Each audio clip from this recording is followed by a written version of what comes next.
I efteråret 12 blev der afviklet en åben workshop, som hed Alting i fremtiden.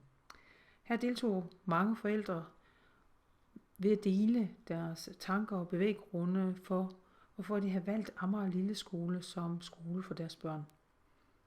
Der kom også rigtig mange tanker frem om, hvordan skolen den kunne udvikle sig fremover.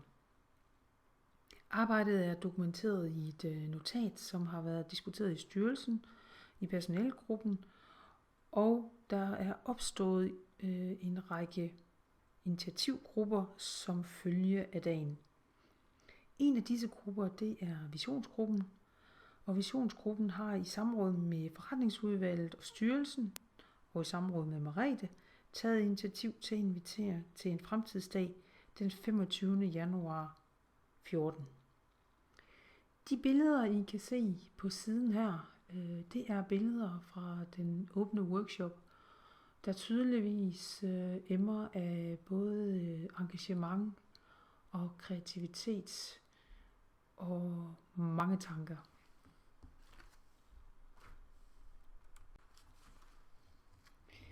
Amager Lille Skole er en traditionel skole med fokus på blandt andet projektarbejde og kreative fag. Skolen er på mange måder en meget succesfuld skole, men det er vurderingen i visionsgruppen, at der mangler et fælles værdigrundlag, som personalet og forældrene kan bruge i det daglige. Eller sagt på en anden måde, så mangler der en fælles retning. Fremtidsdagen den 25. januar, den skal bruges til at skabe denne fælles retning. Og det gøres blandt andet ved at tage afsæt i de drøftelser, der var på den åbne workshop i 12. Visionsgruppen har valgt at bruge en hel dag sammen i forældrekredsen, fordi skolen er en forældrestyret skole, og dagen den giver mulighed for at få noget af det fællesskab, som man ønsker omkring skolen. Men når så mange mennesker er samlet og skal definere et fælles mål og en retning, så giver det også nogle udfordringer, som vi skal hjælpe hinanden med at takle. Forældrekredsen på en skole er som oftest meget forskellige, og det er jo rigtig godt, fordi det er en styrke, og det giver mulighed for at få rigtig mange perspektiver i spil. Men der er også en udfordring i at få alle de her ender og meninger og perspektiver til at mødes, og til at mødes i noget, der bliver noget nyt og noget stærkt. Det stiller store krav til os alle sammen om at være modige, indgå i dialog og være rummelige over for, at der er holdninger og synspunkter, som kan være væsentligt anderledes end vores egne. Men for at være sikker på, at der bliver skabt noget nyt og noget anderledes, så skal vi have taget de her forskellige perspektiver ind, for ellers ender det med, at vi finder en fælles retning, som er et fælles kompromis, og som måske kan indebære med at være en laveste fællesnævner. Vi har tænkt meget over og drøftet meget, hvordan dagen den skulle tilrettelægges, for at vi kunne være sikre på at få det rette udbytte ud af dagen. Og det er derfor, at vi har strikket dagen sammen på den måde, som vi har. Selv om forældrekredsen består af en meget stor, aktiv og deltagende kreds, så er der forældre, som ikke har mulighed for at deltage i dag. Og der er også en personalegruppe, som heller ikke kan være her. Og så kommer der formentlig og forhåbentlig også en masse nye forældre til hen over tiden. Derfor så har vi valgt at dokumentere dagens resultat på video, og vi har naturligvis valgt at dokumentere på ganske traditionel vis, også nemlig på papir. Selve dagen der vil bestå af arbejde i mindre grupper og opsamlinger i plenum. For at støtte arbejdet i grupperne, så er der blevet udpeget en facilitator for hver gruppe, og det er sket på forhånd. Facilitatorerne har fået en særlig indføring i, hvad der er deres rolle, og hvad der er deres opgave, og hvad de enkelte opgaver, som grupperne skal lave, hvad de går ud på.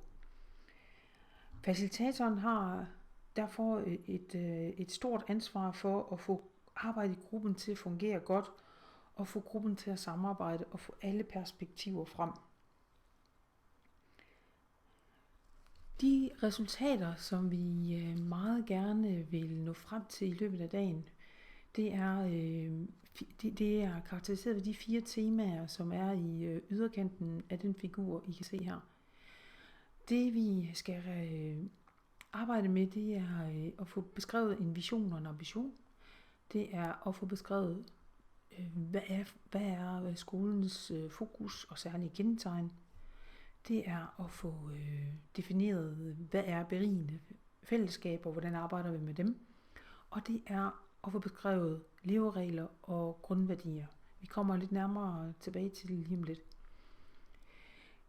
De her 4 ting indgår er ligesom rammen for, hvordan skolen skal fungere i dagligdagen. Så man kan sige, de 4 temaer her, det er det, som forældrene definerer som ramme for personalet på skolen, som de så skal omforme til, hvad der skal ske i dagligdagen. Der sker en stor udvikling i samfundet og på skoleområdet i de her år. Og som inspiration til, hvad der skal ske på skoleområdet, har vi fundet nogle korte videoer på YouTube.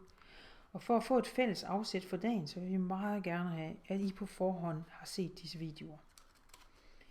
Formiddagen handler nemlig om at få skabt et fælles billede af, hvilke håb og drømme I har for jeres børn, når de efter 10 år forlader Amager Lilleskole. Og det er derfor, vi tager udgangspunkt i skolens omgivelser, i form af den viden, som I allerede har om, hvad sker der i samfundet, og så med YouTube-videoerne og jeres viden i øvrigt om, hvad der sker på skoleområdet. Og så naturligvis inputtet fra den åbne workshop.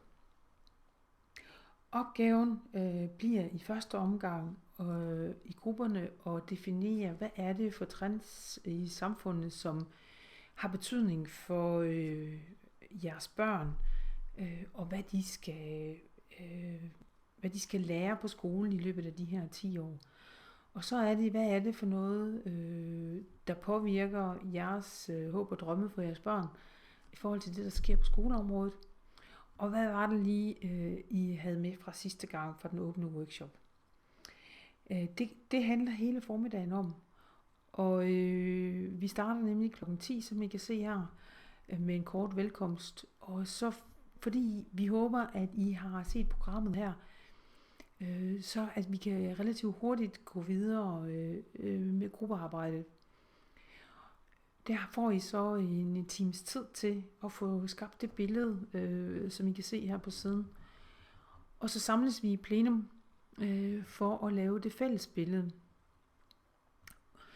Udgangspunktet er formentlig, at vi vil være omkring 8 grupper, og vi kan selvfølgelig ikke lave en præsentation af alle gruppers arbejde, og derfor så bliver det vigtigt, at facilitatorerne de hjælper med at få skabt det fælles billede her i plenum.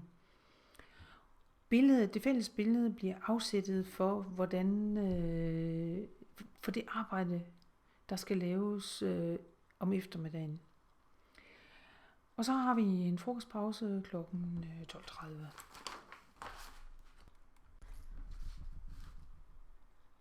Efter frokost, så danner vi nogle nye grupper, og så tager vi fat på de 4 temaer, som jeg nævnte tidligere.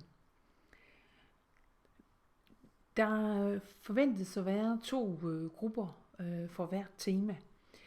Og hver enkelt gruppe får så noget tid til at arbejde med sit forslag inden for det givne tema.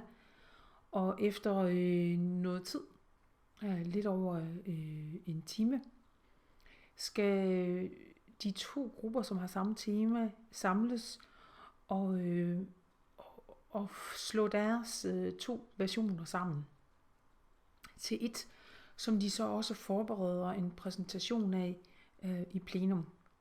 Der sker så det, at når vi kommer frem til kl. 16, så